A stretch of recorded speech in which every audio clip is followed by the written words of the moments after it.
அனைவருக்கும் வணக்கம். அன்பு தம்பி ரத்னாகரன் எழுதிய வீரத்தமிழர் மருதுபாண்டியர் நூல் வெளியீட்டு விழாவிற்கு வருகை தந்துள்ள உங்களை வெளியிடுவதற்காக வருகை தந்துள்ள அன்பு சகோதரர் இறையன்பு அவர்களை வருக வருக என்று வரவேற்கின்றேன். நூலை பெறுவதற்காக வருகை தர உள்ள பாண்டியராஜன் இயக்குனர் அவர்களை வருக வருக என்று வரவேற்கின்றேன். மருது சகோதரர்கள் எங்கள் குடும்பத்திற்கும் அவருக்கும் மிக நெருங்கிய தொடர்பு உண்டு.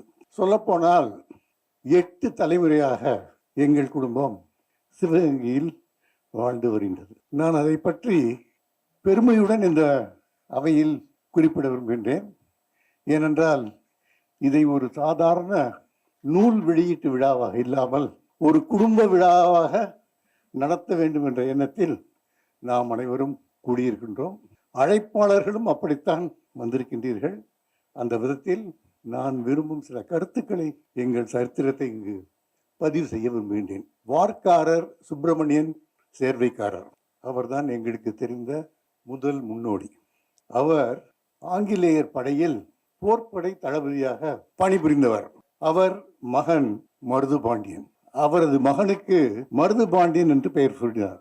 அதற்கு என்ன காரணம் என்றால், ஆங்கிலேயர் போர்ப்படையில் பயிற்சியாளராக பணிபுரிந்த பின் ஓய்வு பெற்று அவர் சிவகங்கையில் வந்திருந்த பொழுது மருது சகோதரர்கள் வேலு நாச்சியாருடன் விருப்பாட்சியில் வெளியேற்றப்பட்டு 1772 ஆண்டு வேலு நாச்சியார் அவர்கள் சிவகங்கை விட்டு வெளியேற வேண்டிய சூழ்நிலை ஏற்பட்டது. ஆனால் அடுத்த 8 ஆண்டுகளில் அவர் மீண்டும் சிவகங்கையை கைப்பற்றி அவர் அரசியானார். இந்த 8 ஆண்டு காலத்தில் அவருக்கு அவரது படை வீரர்கள் சாதாரண சாமானிய விவசாயிகள், வேலை பார்ப்பவர்கள் தான் போர்ப்படை வீரர்களாக ஆக்கினார்கள். அவர்களுக்கு முறையான பயிற்சி இல்லாவிட்டால் ஆங்கிலேய படையை எதிர்கொள்ள முடியாது என்ற சூழ்நிலையில் அவர்களுக்கு பயிற்சி அளித்தவர் எங்கள் முன்னோர் வார்க்காரர் சுப்பிரமணியன் சேர்வை. அவர் அளித்த பயிற்சியினால் சிவகங்கை சீமை மீட்கப்பட்டது என்பதை நான் இங்கு பதிவு செய்கின்றேன். அவர் மருது சகோதரர்கள் மீதுள்ள ஆர்வத்தால், மரியாதையால், நட்பால் தன் மகனுக்கு மருதுபாண்டியன் என்று பெயர் சூட்டினார். எங்கள் தலைமுறை, எங்கள் குடும்பம் 8 தலைமுறையாக உயர்ந்து கொண்டே இருக்கின்றோம். நான் மட்டுமல்ல, என் சகோதரர்கள் மட்டுமல்ல, குடும்பத்தில் உள்ள அனைவருமே உயர்வை கண்டே இருக்கும். ஏற்றமிகு குடும்பம் என்று எங்கள் குடும்பத்தை சொல்கின்றார்கள். சிந்தித்து பார்த்தால் அதற்கு ஒரே ஒரு காரணம், கல்வி கல்வி கல்வி. வார்க்காரர் சுப்பிரமணியன் சேர்வை அவர்களுக்கு ஆங்கிலம் பேச தெரியும். அவர் மகன் மருதுபாண்டியனுக்கு ஆங்கிலம் பேச தெரியும். அவரது மகன் முத்துசாமி என்ற ஓவர்சியர் அவர்களுக்கு ஆங்கிலம் பேச தெரியும். அவர் மகன், என் தந்தையாரின் தந்தை கற்பூர சுந்தர பாண்டியன் ஒரு வழக்கறிஞர், என் தந்தை ஒரு வழக்கறிஞர் நீதிபதி, நான் ஒரு வழக்கறிஞர் IAS அதிகாரி, என் மகன் ஒரு வழக்கறிஞர் திரைப்பட தயாரிப்பாளர், என் பெயர்த்தி ஒரு ஜப்பானில் படித்து வந்த ஒரு.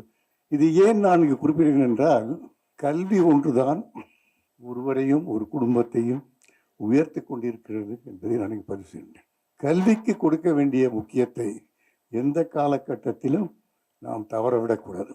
அந்த வகையில் அன்பு சகோதரர் இறையன்பை பற்றி நான் சொல்ல வேண்டும். அவர் ஒரு தலை சிறந்த தலைமைச் செயலாளர் மட்டுமல்ல, அவர் தலை குனியாத தலைமைச் செயலாளர். நான் யாரையும் குறிப்பிட்டு கூறுவதில்லை. நான் ஒரு அதிகாரி என்று அவரை உற்று நோக்கிய பொழுது பல தருணங்களில், பல சூழ்நிலைகளில், ஏற்றத்தாழ்வுகளில் தன் தலையை அவர் குனிந்ததே இல்லை என்பதுதான் அவரது வெற்றிக்கு ஒரு முக்கிய காரணம். அவரை பற்றி அதிகமாக அறிவும் செய்ய வேண்டிய அவசியம் இல்லை. அவர் தமிழ் எழுத்து, பேச்சு, சிந்தனை எல்லாமே சிறப்பாகத்தான் இருக்கும். உண்மையை சொல்ல போனால் நான் அவரது ரசிகன். அன்பு தம்பி இந்த நூலை வெளியிட வேண்டும் என்று என்னிடம் கேட்ட பொழுது முதலில் எனக்கு தோன்றிய பெயர் இறையன்பையைத்தான் அழைக்க வேண்டும். இதில் சுயநலமும் இருக்கின்றது. ஏனென்றால் அவர் உரையை ஆர்வமாக கேட்பதில் நான் முதலிடத்தில் இருக்கின்றேன். அந்த வகையில் இன்றைய தினம் அவர்கள் இந்த நூலை வெளியிடவிருக்கின்றார்கள். இந்த சிவகங்கையின் சிறப்பை பொறுத்துவிட்டு நான் இங்கு பதிவு செய்ய வேண்டும். 2 சிறப்புகள். ஒன்று நான் கூறிவிட்டேன். 1972 சிவகங்கை விட்டு வெளியேறிய வேலு நாச்சியார் 8 ஆண்டுகளில் மீண்டும் அதை கைப்பற்றினார்கள். ஆங்கிலேயர்கள் இந்த உலகளவில் அவர்கள் கைப்பற்றிய நாட்டை விட்டு கொடுத்ததே கிடையாது. இந்தியாவிற்கே அவர்கள் சுதந்திரம் தான் தந்தார்கள். இந்தியா போராடி அந்த நாட்டை திரும்ப பெறவில்லை. ஆனால் சிவகங்கை சீமை ஒன்றுதான் வேலு நாச்சியார் தலைமையில் மருது பாண்டியர்களின் துணையுடன் ஆங்கிலேயர்களை தோற்கடித்து திரும்ப பெற்ற சீமை என்பதை நான் இங்கு பதிவு செய்கிறேன். எல்லோருக்கும் இந்த ஒரு நிகழ்ச்சி தான் முக்கியத்துவமாக தெரியும். ஆனால் மற்றொரு நிகழ்ச்சி இருக்கின்றது. சரித்திரத்தில் ஒரு 20 ஆண்டு காலத்தை நாம் மறந்து விடுகிறோம். வேலு நாச்சியார் சிவகங்கை சீமையை மீட்டெடுத்த ஆண்டு 1780. 1780 மீட்டெடுக்கின்றார். ஆங்கிலேயர்கள் மீண்டும் சிவகங்கையை பிடிக்க வேண்டும் என்று முயற்சி செய்த ஆண்டு 1801 பிரகடம். 20 ஆண்டுகள் சிந்தித்து பாருங்கள். ஆங்கிலேயர்கள் தோல்வி அடைந்து 20 ஆண்டுகள் என்ன செய்தார்கள்? ஒரு தோல்வியை சந்தித்த ஒரு ராஜ்யம் அதை மீண்டும் பிடிக்க வேண்டும் என்றுதான் முயற்சி செய்வார்களே தவிர 20 ஆண்டுகள் உறங்கிக் கொண்டிருக்க மாட்டார்கள். ஆனால் ஆங்கிலேயர்களுடன் எந்தவித கருத்து வேறுபாடுகள் இல்லாமல் 20 ஆண்டுகள் சிவகங்கையை ஆட்சி நடத்தியவர்கள் மருதுபாண்டியர்கள். ராணி அவர்கள் சார்பாக தங்களுக்கு முடிசூட வேண்டும் என்று அவர்களுக்கு ஒரு வாய்ப்பு வந்த பொழுது கூட நாங்கள் தளபதியாக இருக்கின்றோம், எங்களுக்கு முடிசூட ஆசை இல்லை என்று கூறியவர்கள் மருதுபாண்டியவர்கள். முதல் நிகழ்ச்சி சிவகங்கை ஆங்கிலேயரிடமிருந்து மீட்டெடுக்கப்பட்டது. இரண்டாவது 1801 செய்த பிரகடனம், ஜம்புத்தீவு பிரகடனம். இந்திய சரித்திரத்திலேயே முதல் முறையாக ஆங்கிலேயர்கள் மட்டுமல்ல, ஐரோப்பியர்கள், வெளிநாட்டிலிருந்து வந்த ஐரோப்பியர்களை எதிர்த்து போராட வேண்டும் என்ற குரல் கொடுத்தவர் மருது சகோதரர்கள். அவர்கள் கொடுத்த குரல் தனியானதல்ல, ஒரு கூட்டமைப்பாக சேர்ந்து கிறிஸ்துவ மதத்தை தவிர முகமதியர்கள், இந்துக்கள், மற்ற அனைத்து ஜாதியினரும் ஒன்றாக இணைந்து இந்த தீர்மானத்தை நிறைவேற்றி அதை நிறைவேற்றும் பொறுப்பை சின்ன மருதுவிடம் கொடுத்தார்கள்.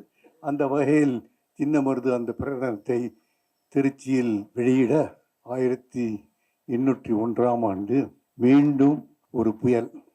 அந்த புயலில் ஆங்கிலேயர்கள் வென்றார்கள் என்று நான் கூற மாட்டேன்.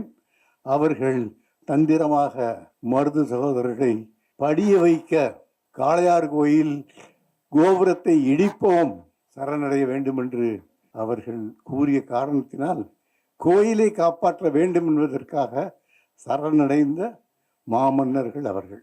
சரித்திரத்தில் 20 ஆண்டுகள் கழித்து ஏற்படுத்த அந்த முக்கிய நிகழ்ச்சியும் சிவகங்கையின் பெருமைக்கு சார்ந்தது என்று பதிவு செய்கின்றேன். இந்த 20 ஆண்டு இருண்ட காலத்தில் என்னென்ன நடந்திருக்கின்றது என்ற சில விவரங்களையும், நல்லாட்சி நடத்தினார்கள் மருது சகோதரர்கள், பல இனாம்கள் செய்தார்கள், பல சீர்திருத்தங்கள் செய்தார்கள், பல உதவிகள் செய்தார்கள் என்ற விவரங்கள் எல்லாம் அளிக்கப்பட்ட சூழ்நிலையில் அதை கண்டெடுத்து செவியால் கேட்டவையும் தைரியமாக பதிவு செய்து கற்பனையும் சிறிது கலந்து அன்பு தம்பி ரத்னாகரன் எழுதியுள்ள இந்த நூல் ஒவ்வொருவரும் படிக்க வேண்டிய நூல் என்று நான் கூறுகின்றேன். அந்த நூலை வெளியிடுவதற்கு வரைய தந்துள்ள அன்பு சகோதரர் இறையன்பு ஒரு சிறந்த உரையை ஆற்றுவார். நாம் எல்லாம் அது ஒரு சரித்திர பதிவு செய்யும் உரையாக அமையும் என்பது எனக்கு தெரியும். நூலை பெற்றுக்கொள்ள வந்திருப்பவர் அன்பு மகன் பாண்டியராஜ் அவர்கள். ஏனென்றால் அவர் என் மகனின் ஸ்தானத்தில் தான் இருக்கின்றார். அவர் ஒரு திரைப்பட இயக்குனர் என்பது உங்களுக்கு தெரியும். பல சிறந்த திரைப்படங்களை, கடைக்குட்டி சிங்கம் என்ற ஒரு திரைப்படம் ஓடிக்கொண்டே இருந்தது, நிற்காமல் ஓடிக்கொண்டே இருந்தது.